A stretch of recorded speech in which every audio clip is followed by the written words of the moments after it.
Hello and welcome to this presentation entitled Center Your Grammar Teaching by www.tutorenglish.com. Objectives. The objective for this presentation is to describe a short sequence which can help organize the teaching of grammar. Grammar should not be seen as a set of rules, although it is composed of many rules. We as teachers need to take the position that grammar is a skill, as it is playing the guitar, what we see in the picture. What's the C.E.N.T.R.E model? Well, this C.E.N.T.R.E model is based on theory, on different perspectives of how grammar is taught. This model also helps us to keep organized when delivering grammar lessons.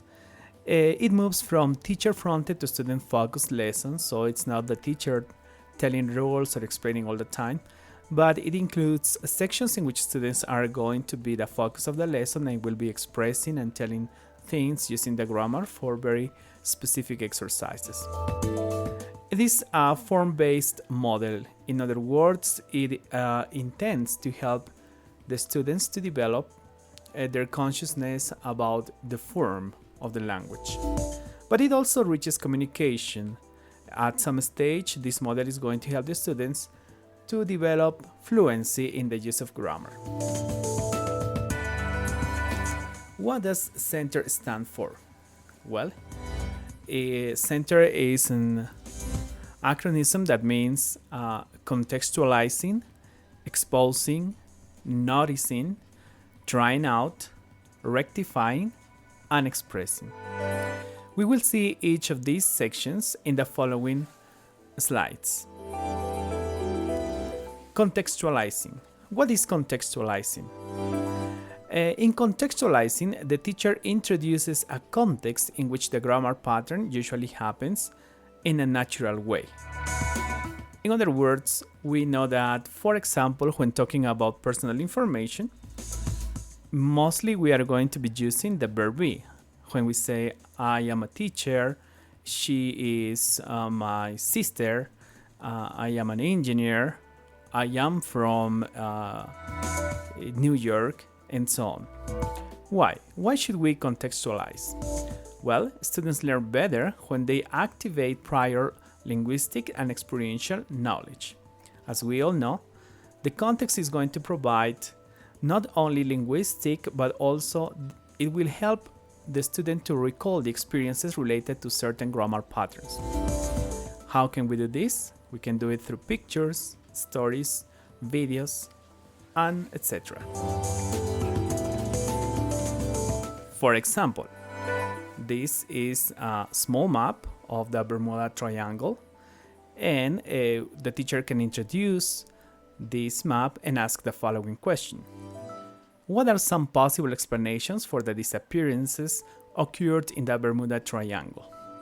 So while discussing this question, students are activating what they currently know in terms of the experience with this Bermuda Triangle problem, and they are using all language at their disposal. The next step is to expose, or the exposure. What is this? In this stage, the teacher exposes students to the grammar patterns within the context introduced previously.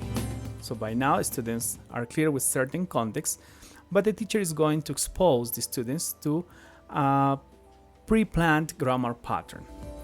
Why do we do this? Well, students need to see several examples of the language pattern in order to learn it. So the provision of samples of the language pattern or the grammar pattern to be learned has to be ample. How can we do this? Well, we can provide with sample sentences, we can use dictogloss, we can provide students with a reading, or we can also show conversations. Either for students to listen to a conversation, or students can see a conversation and practice it first, and later find out what the grammar pattern is going to be learned.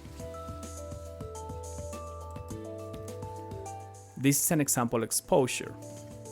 I'm going to read it. There are many theories explaining the disappearance occurred in the Bermuda Triangle area.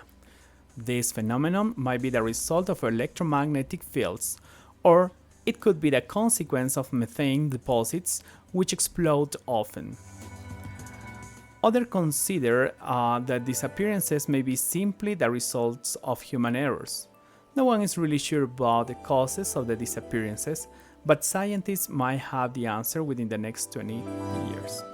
Well, at this point, students are learning more about this mystery in the Bermuda Triangle, and they are learning basically the meaning of the grammar forms that they are going to be exposed in this section. In the next stage, noticing, students become aware of the grammar pattern. Why do we do this? Well, students need to identify, distinguish, and process the new grammar rules, patterns, and meanings. How can we do this? Well, we can use charts, find samples of the grammar pattern. We can ask students to categorize examples, match rules, or some others. For example, in the previous exposure section, we had this reading, and now we are just highlighting the grammar that the students need to learn by using a different color, in this case red. No? So the example sentences might be, this phenomenon might be the result of electromagnetic fields. Methane deposits may explode under the sea. Others consider that human mistakes could have caused the disasters. Scientists might have the answers within the next 20 years. So these highlighted words also represent the grammar that the students are intended to learn. So in this section, the students are noticing those particular aspects. Here we are starting to highlight the form. Noticing also implies the use of inductive or deductive learning. For example, after students have noticed the grammar pattern in the previous slide, we can ask students to do two things. If we use the inductive procedure, we can ask students to simply copy the sentences in the first chart, is pointing out the sentences that they think are about the past, the ones that are about the present, and the ones that are about the future. So by doing this, students will think about and discover by themselves which grammar pattern is used in each case, for the past, the present, or the future, in the case of speculations. If we use a more deductive approach, we can directly inform students about the rules and show the examples that pertain to each one. For example, it says here in rules, use may, might, could, plus have, plus past participle to speculate about the past. In the example, a storm might have destroyed the plane. And we continue with the same thing. Both approaches are useful, and the teacher has to decide on which one is more suitable for each lesson or for the group of students that he or she is teaching at a specific moment. Trying out.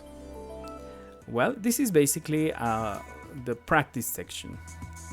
What should the students do? Well, students have to practice the grammar pattern in a controlled form. Why should they do this? Because students need to perform form-focused exercises using the new knowledge they have been exposed to. How can students do this? By filling in gaps, choose a verb order, match, write your own sentences, and the like.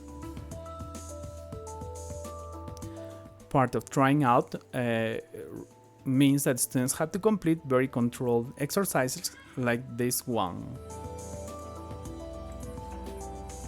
Students, for example, can complete sentences using, well, the grammar patterns, in this case the modal plus the verb, or the modal plus the auxiliary have and the verb in the past participle. The next stage is rectifying. What should teachers do? Well, teachers provide error correction on the try now exercises, the practice exercises. Why should we do this? Because the students need feedback on their performance and notice their errors.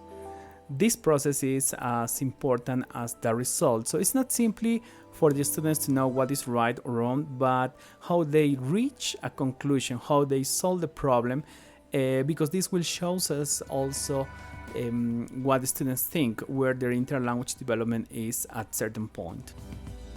How should we do this? By self-correction, by using hinting, helping students find mistakes. Students can edit or recast. The teacher can recast what the students have produced if it's in a speaking section. Students have to apply the grammar rules for rectifying the previous exercise.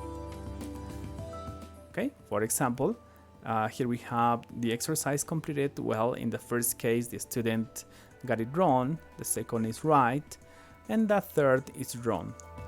But it's important to highlight that the students, or better said, teachers, had to prompt the students to self-discovery of the correct answers. So questions like, how do you know what grammar rule is or is not being used, are going to lead the students into discovering why they took certain answers right or wrong and how they might correct it. The next stage is expressing. So what do we do here? Students have to, well, the teacher helps students to build fluency in speaking and writing. They have to use the new pattern in a communicative context. Why is it done?